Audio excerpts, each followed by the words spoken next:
Hello dear students, welcome on my channel. Today irrational numbers. See question number first. Prove that root x is an irrational number where x is prime. So nowadays this type of questions are common for the examinations, or you can say for any examination. Prove that root of 2, root of 3, root of 5, root of 6, root of 7, etc. We prove that root 2 is an irrational number. Or sometimes they can ask prove that root 3 is an irrational number. Sometimes prove that root 7 is an irrational number. Or sometimes prove that root 11 is an irrational number. So they can ask any number, so you have to prove by the same method. जैसा कि मैंने यहां पर proof करके बताया है, ठीक वैसे ही फॉर एनी नंबर अगर सिंगल कोई भी डिजिट आ जाती है और उसको इरेशनल नंबर प्रूफ करना है, रूट जैसे कि एग्जांपल मैंने दिया root 2, root 3, root 5, root 7, root 6, root 7, root 8, root 11, root 13, root 17 etcetera root 19, जो भी नंबर्स आ जाएंगे उनके लिए हमें क्या करना है, सेम टू सेम यही मेथड फॉलो करना है। सिर्फ और सिर्फ क्या करना है, जहां पर मैंने x लिखा है वहां पर वो नंबर होनी चाहिए जो क्वेश्चन में पूछा गया है। जैसे मान लो कि अगर पूछा जाता है कि prove that root 2 is an irrational number where 2 is prime, तो हम लोग वहां पर क्या करेंगे, 3 इज प्राइम, 5 इज प्राइम, जो भी नंबर रहेगा तो वहां पर हम लोग क्या करेंगे, जहां पर x लिखा हुआ है वहां पर हमेशा 2 लिखते चले जाओगे। सिर्फ जहां पर x लिखा उधर 2 लिख दो। अगर 3 के लिए पूछा गया है तो जहां पर x लिखा मैंने वहां पर 3 लिख दो। 5 के लिए पूछा गया, जहां पर मैंने x लिखा वहां पर 5 लिख दो। तो इस तरह से कंटिन्यू प्रूफ करते हुए चले जाओगे और कोई भी प्रॉब्लम नहीं आएगी। You can solve that question easily. तो इसके लिए मैं एक यहाँ पर जनरल क्वेश्चन, सबसे पहले एक जनरल क्वेश्चन प्रूफ करके बता रहा हूं। फिर इसके बाद एक्सरसाइज तो है ही, exercise number 1.2 from the rational and irrational chapter, chapter number 1, exercise 1.2 after this question. इस क्वेश्चन के बाद फुल सोल्यूशन मिलेगा, तो don't worry, you will get full solution for the exercise 1.2 which is from chapter number 1, that is rational and irrational numbers। तो आइए समझते हैं कि अगर ये क्वेश्चन जनरल क्वेश्चन है, जनरल का मतलब यहाँ पर वेरिएबल्स में दिया गया है और you can say in the letters, तो ये लेटर्स में है तो इसको कैसे प्रूफ करेंगे। फिर से एक बार मैं रिपीट करता हूं क्वेश्चन को कि prove that root X is an irrational number where X is prime. तो आइए देखते हैं इसका प्रूफ क्या है। For the proof let root X be a rational number. तो देखो, let root X be a rational number, तो उसके लिए जैसे यहां पर मान लो कि कोई भी नंबर हो सकता है, लेकिन वो क्या है, रेशनल। हमने अज्यूम कर लिया, कंसिडर कर लिया, चलो मान लेते हैं यहां पर कि मान लिया कि रूट एक्स एक रेशनल नंबर है। तो अगर हमने इसको अज्यूम कर लिया तो हम उसको प्रूफ करने की भी कोशिश करेंगे कि अगर रूट एक्स रेशनल है तो प्रूफ करो, प्रूफ करके बताना पड़ेगा। क्योंकि मैथ्स या साइंस में अगर हम लोग कोई भी थिंग को, कोई भी सब्जेक्ट को कंसिडर करते हैं कि ये ट्रू है, तो उसमें प्रूफ करके दिखाना भी पड़ता है। अगर हमने प्रूफ कर लिया तो दैट वन इज ट्रू। तो अगर ये रेशनल हो गया तब तो रेशनल ही रह जाएगा, और अगर हम रेशनल नहीं प्रूफ कर पाए तब ये क्या होगी, इरेशनल नंबर। तो आइए चलते हैं, देखते हैं कि इसका रेशनल या इरेशनल कैसे प्रूफ करेंगे और क्या इसका प्रूफ है, रियल प्रूफ क्या है। तो let root X be a rational number. अगर ये रेशनल नंबर है तो जैसा कि मैंने प्रीवियस एक्सरसाइज में full exercise with proper explanation, full explanation के साथ, पूरे एग्जाम्पल के साथ एक्सरसाइज नंबर 1.1 मैंने अपने जस्ट प्रीवियस वीडियो में प्रोवाइड किया है। जस्ट प्रीवियस वीडियो में सब अपलोड कर दिया गया, एक्सप्लेन कर दिया गया। तो जो भी स्टूडेंट अगर न्यू हैं, जो आज ही हमारे चैनल पर अगर जुड़ रहे हैं, तो सबसे पहले इस चैप्टर के प्रीवियस 2 वीडियोस उनको देखना चाहिए। क्योंकि फर्स्ट वीडियो में डिफिनेशंस, एक्सप्लेनेशन, एग्जांपल्स ये सब कुछ दिया गया है, और सेकंड वीडियो में इनको exercise number 1.1 full explanation, full solution के साथ मिल जाएगी। तो अब यहाँ पर अगर ये रेशनल नंबर है तो इसको हम P अपॉन Q के फॉर्म में लिख सकते हैं। ये क्लियर है, क्योंकि by definition of rational number a number is of the form P upon Q where Q is not equal to 0, P and Q are co-prime। तो ये हमने डेफिनेशन में वहां पर बताया था। तो यहां पर भी अगर ये रेशनल है तो let root x equal to M upon N, ये P अपॉन Q के फॉर्म में हमने यहां पर लिख लिया। अगर किसी स्टूडेंट को P अपॉन Q लिखना इजी लगता है तो यहां पर P अपॉन Q लिख सकते हो, कोई प्रॉब्लम नहीं। तो root x equal to M upon N where m and n are integers। mn यहां पर क्या है, m and n are integers। n is not equal to 0, क्योंकि 0 भी इंटीजर है। तो बोलोगे सर हम 0 लेते हैं, no. m upon 0 is not defined या something upon 0 is not defined till today। तो n is not equal to 0, m n have no common factor other than 1। जैसे कोई भी अगर प्राइम नंबर होती है तो अभी मान लो कि 3 and 5 है, तो 3 और 5 में कोई भी कॉमन फैक्टर नहीं है 1 को छोड़कर। क्योंकि अगर मैं पूछूंगा कि what are the factors of 3 तो बोलोगे 1 and 3। What are the factors of 5 तो यू विल से 1 and 5। तो दोनों में 1 कॉमन है, इसलिए यहां पर बोला गया कि अदर देन 1, 1 के अलावा इन दोनों में कुछ भी कॉमन नहीं होना चाहिए, नहीं है। फिर से देख लो, let root x equal to M upon n where m and n are integers but n is not equal to 0। ये एक्सेप्शन है इसका, क्योंकि यहां पर n इक्वल टू 0 हम नहीं ले सकते बिकॉज ऑफ डिनोमिनेटर। तो n is not equal to 0, m n have no common factor other than 1।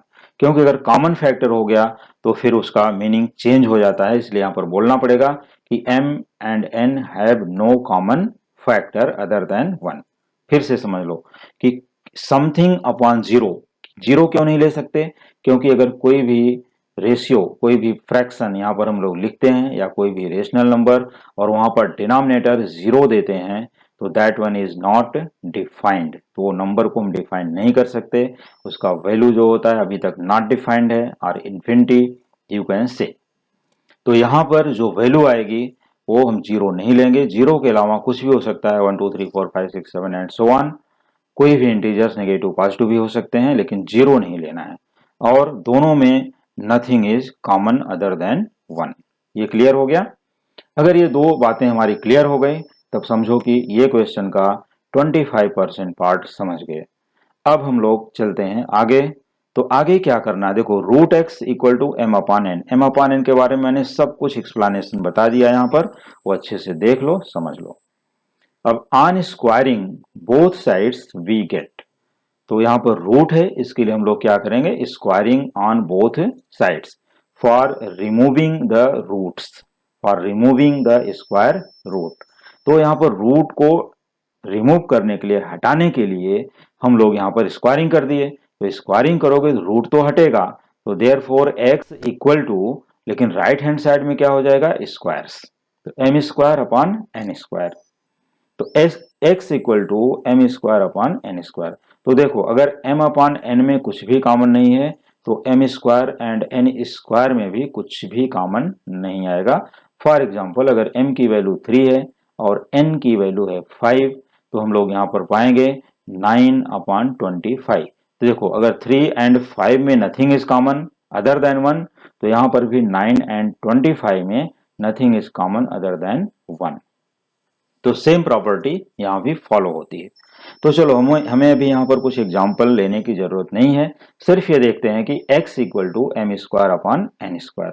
Now x into N square here becomes x N square, तो M square equal to x into N square, let it be equation number 1। क्योंकि इसकी आगे हमें जरूरत है इस equation की, तो consider that this equation is equation number first. M square equal to x into N square, तो इसका मीनिंग क्या है, अगर ये एक्स इंटू एन स्क्वायर है, मान लो कि एक्स की वैल्यू कुछ भी हो सकती है, 1 भी हो सकती है, 2 भी हो सकती है, 3 भी हो सकती है, 4 हो सकती है, लेकिन यहाँ पर हम लोग क्या लिखे हैं कि एक्स इज प्राइम। तो हमें यहाँ पर सिर्फ प्राइम नंबर ही लेना है, x इज प्राइम। तो यहाँ x इंटू एन स्क्वायर, तो हम लोग क्या करेंगे, मान लो कि अगर x इंटू एन स्क्वायर है, जैसे अभी हमने एग्जाम्पल लिया था कि n की value suppose m is 3, n equal to 5, तो यहाँ एक हो जाएगा 25, राइट। अगर यहाँ पर x की वैल्यू 3 होती है तो 25 इंटू 3 हमारे पास आ जाएगा 75। तो इसका मतलब क्या होता है कि ये जो 75 इसका टोटल वैल्यू हुआ वो 3 से डिविजिबल है। किससे डिविजिबल है? 3 से, क्योंकि x की वैल्यू हमने 3 एज्यूम किया है। तो 3 इंटू 25, दिस मीन्स एक होल क्वांटिटी बन गई। क्या बन गई? Whole quantity. ये समझने का प्रयास करो, try to understand this term कि 3 into 25 becomes 75 and 75 is divisible by 3 and 5। तो पहला हमें जो मेन है वो x से डिवाइड होता है कि नहीं वो देखना है। तो डिवाइड बाय 3, क्योंकि उससे 5 से डिवाइड है, 25 से डिवाइड है, तो उसको हमें अभी नहीं देखना है। अदर नंबर से भी डिवाइड है उसको नहीं देखना है, लेकिन ये x से डिवाइड होता है श्योर, क्योंकि x से मल्टीप्लाई हुआ तो x से डिवाइड भी तो होगा। तो हम लोग इसको लिख सकते हैं as x divides x N square. देखो समझ लो, x इंटू एन स्क्वायर है, तो कोई भी क्वांटिटी अगर जिस क्वांटिटी से मल्टीप्लाई हुई उससे डिवाइड होगी, यस। तो as x divides x N square, जैसे अभी दूसरा एग्जांपल भी ले सकते हो। मान लो कि अभी 2 इंटू हमने कर दिया 15, आ गया 30, तो क्या 32 से डिवाइड नहीं होता? होता है। ठीक वैसे ही यहाँ पर जो भी नंबर है इंटू दैट एन स्क्वायर, तो वो नंबर x से तो डिवाइड होगी। तो हम लोग यहाँ लिख सकते हैं as x divides x N square. So अगर x divides x N square और यहाँ पर है m square equal to x into N square, ये भी तो है, तो एम स्क्वायर अपॉन एक्स भी तो बोल सकते हो। इसका मतलब क्या है? So x divides M square, x divides M square. इसका मतलब है कि x एन स्क्वायर को भी डिवाइड कर लिया, एक्स एन स्क्वायर को, और x जो है एम स्क्वायर को भी डिवाइड करता है। But x is prime. x को हमने क्या लिया है, क्वेश्चन में हमारे क्या दिया है, यहाँ पर देख सकते हो x is prime, but x is prime, that is x divides m। अगर x देखो, x डिवाइड्स m स्क्वायर, तो x डिवाइड्स m आल्सो। मान लो अगर हमने x को 3 लिया है, 3 डिवाइड्स 9, m की वैल्यू भी 3 है, तो यहाँ पर 3 स्क्वायर 9 हो जाएगा, तो 3 डिवाइड्स 9 दैट इज 3 डिवाइड्स 3, ये भी तो बोल सकते हो। तो that is x divides m। तो अगर x m को डिवाइड करता है तो उसको भी हम लोग प्रूफ करके यहाँ दिखा देते हैं। कैसे? देखो, let m equal to x k, let m equal to x into k, where k is an integer. एकदम ध्यान से, केयरफुल्ली और एकदम आराम से, स्लोली समझोगे तो आराम से समझ में आ जाएगा। और धीरे धीरे इसको प्रैक्टिस करते जाओ। प्रैक्टिस करने के बाद, वंस या ट्वाइस प्रैक्टिस के बाद, you can write its full proof yourself without any help. देखो, let m equal to x into k, where a k is an integer, correct. तो हम लोग क्या करते हैं, ये जो m equal to x k assume कर रहे हैं, देखो k इज एन इंटीजर, तो put m equal to x k, put m equal to x k कहां पर? In equation number 1। तो put m equal to x k in equation number 1, we get x k whole square equal to x into N square. यहाँ पर आ गया, देखो m square है तो m को हमने रख दिया क्या? एक्स के, तो x k whole square equal to x N square. तो x k whole square that is x square into k square equals x into N square. Now one time x going by x, that is x k square equal to n square. तो what does it mean? जैसे हमने अभी ऊपर के statements को ये सब लिया, ठीक वैसे यहाँ भी लिख सकते हो कि this means x divides x k square. देखो एक्स के स्क्वायर है तो इसका मीनिंग क्या है कि x divides x k square, सो x डिवाइड्स एन स्क्वायर। ठीक है, ये स्टेटमेंट हमने यहाँ भी लिखा था इसी टाइप के, तो यहाँ भी एक्सप्लेन कर सकते हो। तो इसका मीनिंग क्या है? देखो, but x is prime, that is x divides n। देखो x divides n square, but x is prime, so x divides n। So m and n have a common factor x। इसका meaning हो गया, देखो x divides m हमने यहां पर proof कर लिया था, x डिवाइड्स m, क्लियर। और यहां पर हमने प्रूफ कर लिया कि x डिवाइड्स n, मतलब x divides m and n both, दोनों को डिवाइड कर रहा है। तो इसका मीनिंग है, सो m and n have a common factor x। तो mn में x दोनों में ही कॉमन फैक्टर आ रहा है, तो this contradicts that m and n have no common factors except 1। लेकिन अभी अभी हमने ऊपर स्टेटमेंट में ये बोला था कि m and n have no common factor other than 1 या except 1। लेकिन यहाँ हमें क्या दिखाई दे रहा है कि x डिवाइड्स n और यहाँ पर मेरा x डिवाइड्स m। इसका मतलब है कि x is a common factor in m and n, दोनों को डिवाइड कर रहा है तो x है कॉमन फैक्टर। लेकिन ये हमारे जो स्टेटमेंट है, हमारा जो कंसीडरेशन है, हमने जिस चीज को अज्यूम किया है, कंसिडर किया है, उसके ठीक अपोजिट आ गया, उसके विपरीत आ गया ये। ठीक है, तो यहां पर कंट्राडिक्ट्स क्या लिखोगे? This contradicts that m and n have no common factors except 1। Then we can say root x is not a rational number, क्योंकि हमने पहले ही बोल दिया कि इसमें कोई कॉमन फैक्टर नहीं है, इसका मतलब रूट एक्स रेशनल नंबर भी नहीं है। तो root X is not a rational number, जबकि हमने बिगिनिंग में बताया था कि we consider root X is a rational number, लेकिन वो जो कंसीडरेशन था हमारा वो फेल हो गया, स्टेटमेंट फेल हो गया।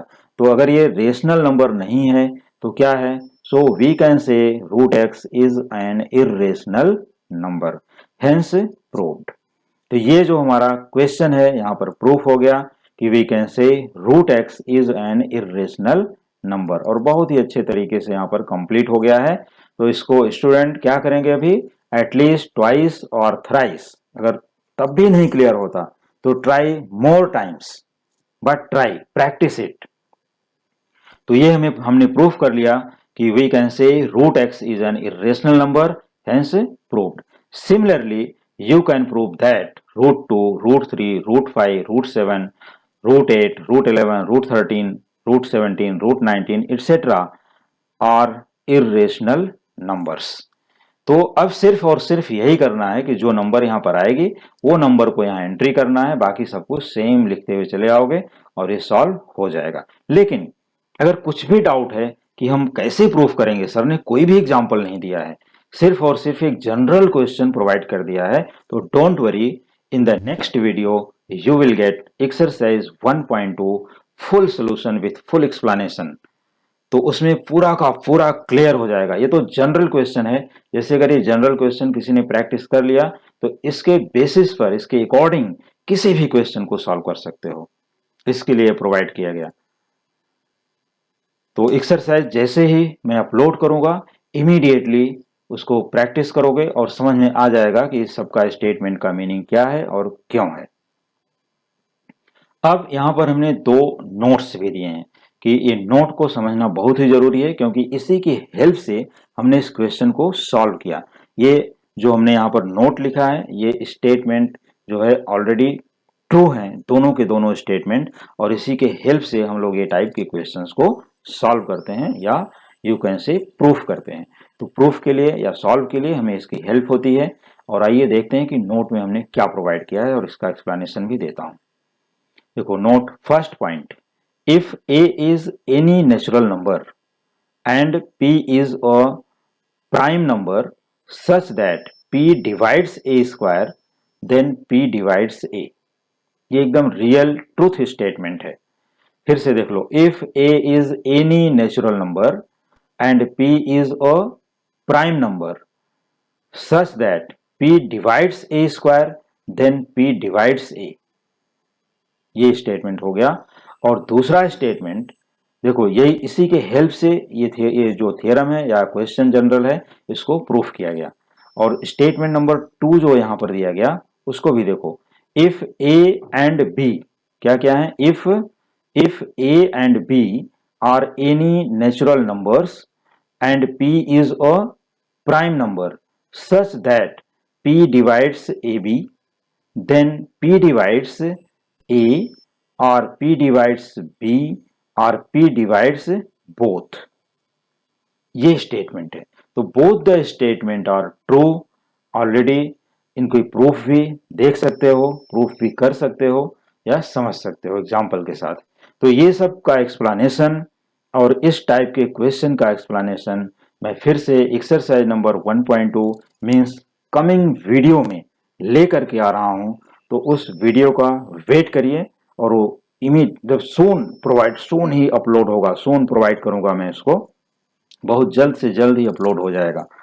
तो तब तक के लिए ये क्वेश्चन, थ्योरम, प्रीवियस एक्सरसाइज 1.1 और उसके डिफिनेशंस, रूल्स, प्रॉपर्टीज जितने भी मैंने सब एक्सप्लेन किए हैं वो सब एक बार रिवाइज कर लो, जिससे एक्सरसाइज 1.2 को समझने में कोई भी प्रॉब्लम ना हो। तो डियर स्टूडेंट, आज के लेक्चर में इतना ही। रिमेनिंग एक्सरसाइजेस और इसी टाइप के क्वेश्चंस को प्रैक्टिस करने के लिए, for the competitive exams questions को प्रैक्टिस करने के लिए, समझने के लिए देखते रहिए हमारे coming videos. Thank you so much.